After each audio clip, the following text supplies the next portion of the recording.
Hello dear students, once again welcome you all to the Bishop Academy online classes. Today in this class we understand about economics for class 12th and it is our third chapter and fifth part, and in this video we understand about again the third portion of the measuring of the national income, that is the expenditure method. तो अभी हमने पहले video में, इससे पहले दो video में हमने प्रोडक्शन मेथड यानी वैल्यू एडेड मेथड को पढ़ लिया था, फिर इनकम मेथड को पढ़ लिया। अभी हम पढ़ रहे हैं किसको? एक्सपेंडिचर मेथड को। तो एग्जैक्टली ये है क्या एक्सपेंडिचर मेथड? तो नॉर्मली अगर देख लिया जाए तो इसमें साफ साफ लिखा हुआ है, according to this method the national income is measured in the terms of expenditure on the purchase of final goods and services produce in an economic during the accounting year. थोड़ा बेटा आप लोग याद रखिएगा, इस वीडियो को देखने से साथ अपने नोट्स को जरूर बनाते रहिएगा, ठीक है। तो यहाँ लिखा हुआ है कि according to this method national income is measured in terms of expenditure on the purchase of the final goods and services produced in the accounting year, ठीक है। एक अकाउंटिंग ईयर में जो भी final goods and services produce किए जा रहे हैं, ठीक है, उनके ऊपर जो भी हमारा उनको खरीदने के लिए जो भी हम एक्सपेंसेस को मेंटेन करते हैं वो हमारा एक्सपेंडिचर मेथड को रिप्रेजेंट करता है। कहता है to obtain the national income we would add the net factor income from abroad to GDP MP and subtract from NIT। अगर देखें तो हम क्या करते हैं, NNPFC को फाइंड आउट करने के लिए क्या करते हैं,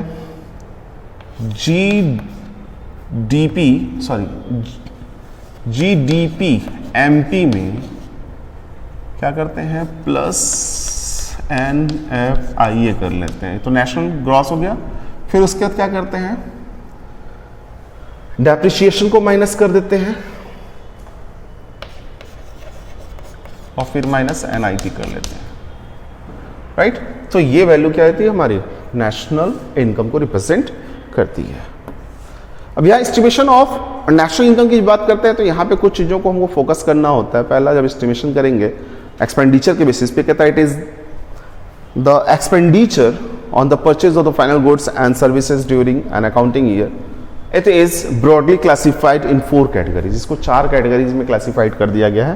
पहला estimation of a private final consumption expenditure, the total expenditure on the final goods and services by including the household and the non-profit private institutions which are the serving the societies as a termed as a private final consumption expenditure। तो यहां पे अगर देखा जाए तो साफ साफ ये चीज समझाने की कोशिश कर रहा है कि estimation of the private final consumption expenditure, जो प्राइवेट इंस्टीट्यूशंस जो अपनी जरूरत को पूरा करने के लिए खर्चे कर रही हैं, the total expenditure on the final goods and services bye an individual. अब इसमें कौन सी आती है कि एक इंडिविजुअल जितने भी फाइनल गुड्स एंड सर्विसेज को यूज करने के लिए क्या करता है, एक्सपेंडिचर करता है, खर्च करता है, अपने घर में इस्तेमाल करने के लिए खर्च करता है। And non profit private institution, और वो इंस्टीट्यूशन जो प्रॉफिट मोटिव नहीं होती लेकिन जरूरतों को पूरा करने के लिए खर्च करती हैं, are the sub society are termed as the private final consumption expenditure. तो यानी कि हम वो खर्चे जो हम अपने क्या करते हैं हाउस होल्ड में करते हैं, चाहे वो एक इंडिविजुअल करता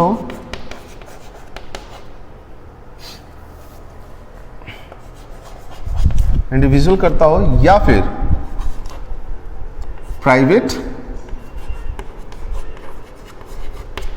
कोई ऑर्गेनाइजेशन करती हो जो कि किस पे काम करती हो, नॉन प्रॉफिट मोटिव पे काम करती हो, जिसका कोई फायदा कमाना मोटिव नहीं होता है। तो ये दोनों मिलकर किसको रिप्रेजेंट करती हैं, अगर देखें तो दोनों मिलकर रिप्रेजेंट करती हैं किसको, final private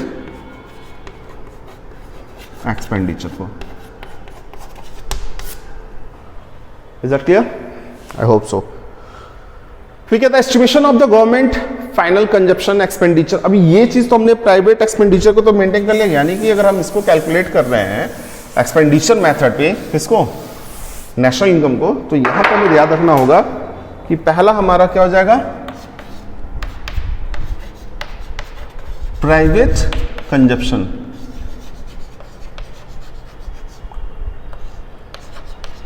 expenditure plus government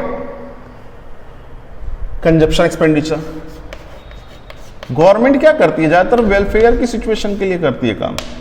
government consumption expenditure plus, अब यहां पे क्या करती है पहले देख लिया, गवर्नमेंट क्या करती है, the expenditure on the final goods and services by the government and the government organisation are termed as the government final consumption expenditure. यानी कि वो खर्चे जो गवर्नमेंट या गवर्नमेंट ऑर्गेनाइजेशन क्या करती है गवर्नमेंट के अपने ऑब्जेक्टिव को लेके या किसी कॉन्सेप्ट को लेके, तो वो जो खर्चे गवर्नमेंट के थ्रू किए जा रहे हैं वो गवर्नमेंट के क्या होते हैं, कंजप्शन एक्सपेंडिचर होते हैं। फिर इसका इन्वेस्टमेंट एक्सपेंडिचर हमारा आता है, यानी कि फायदा कमाने के पॉइंट ऑफ व्यू से जो हम खर्च इन्वेस्टमेंट करते हैं,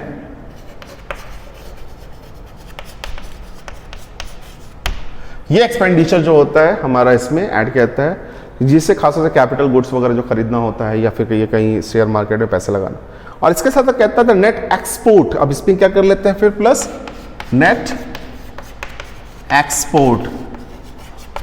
ओवरऑल अगर ये सारी चीजों को ऐड कर देते हैं तो NNP-FC यानी कि नेशनल इनकम हमको मिल जाता है।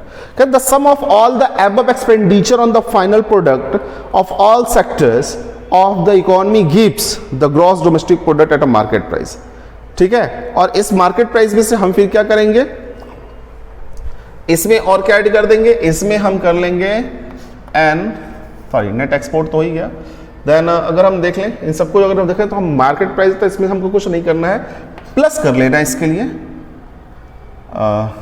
NIT को, माइनस कर देंगे डेप्रिसिएशन को, सॉरी माइनस NIT कर देंगे, माइनस डेप्रिसिएशन प्लस NFI है, तो ये हमारा आ जाता है net national product at factor cost. यानी कि जैसा कि यहाँ फार्मूला दिया गया है, थोड़ा सा हम इसको समझा दें तो हमारे पास जैसे GDP MP जो है वो सारी चीजें हैं प्राइवेट, कंजप्शन एक्सपेंडिचर, इसमें हम प्लस कर लेंगे गवर्नमेंट का कंजप्शन एक्सपेंडिचर को, फिर प्लस कर लेंगे इन्वेस्टमेंट का एक्सपेंडिचर, एंड आफ्टर दैट हम प्लस कर लेंगे नेट एक्सपोर्ट। ये सारी चीज़ों को जब प्लस कर लेंगे तो हमारे पास आ जाएगी क्या, ग्रॉस डोमेस्टिक प्रोडक्ट, राइट। अब इसमें ग्रॉस डोमेस्टिक प्रोडक्ट में हमको NNP-FC निकालना है, तो GDP-MP, इसके पास आपको पता है कि इसमें से डेप्रिसिएशन को माइनस कर देंगे, प्लस NFIA कर देंगे और माइनस NIT कर देंगे, तो ये हमारा आ जाता है क्या, net national product at factor cost. इस तरीके से हम एक्सपेंडिचर मेथड से क्या करते हैं, नेशनल इनकम को कैलकुलेट करने का काम करते हैं। प्रिकॉशंस की अगर बात करते हैं तो केवल फाइनल जो एक्सपेंडिचर होते हैं उसको हम इसमें लेंगे ताकि डबल काउंटिंग से हम बचे रहें। साथ ही साथ ये भी कहता है the expenditure on the second hand goods are not to be included because the value of the second hand goods has already been accounted for the during the year of their production. तो सही बात है, जिस साल उसको produce किया जाता है उसी साल उसके वैल्यू को ऐड कर लिया जाता है, इस वजह से हम इसकी वैल्यू को दोबारा ऐड नहीं करेंगे। देन अगर बात करते हैं तो शेयर और बॉन्ड्स को भी इसमें इंक्लूड नहीं करेंगे टोटल एक्सपेंडिचर के पॉइंट ऑफ व्यू से। और साथ ही साथ transfer payment of the government is not included, transfer payment of government को भी इसमें इंक्लूड नहीं करेंगे। और सेल्फ एम्प्लॉयड वाला जो कंडीशन आती है जैसे मिक्स्ड इनकम की हम बात करते हैं, उसको भी हम उसको ज़रूर इसमें ऐड करेंगे ताकि वो, क्योंकि वो GDP का पार्ट होता है इसलिए हम इसको ऐड करेंगे। So in this video that's all. अब थोड़ा सा और हम वैल्यू को अगर देख लें तो कुछ चीज़ें हमारे पास आती हैं वैल्यू एडेड या प्लान्ड वगैरह, इसके बारे में तो हमने बता ही दिया आपको। So dear students, in this chapter that's all. If you have had any type of the problem you should be consult through the Google classroom. आने वाले कुछ वीडियोस में हम कुछ न्यूमेरिकल्स को लेकर हाजिर होंगे आपके सामने। So that's all, thank you.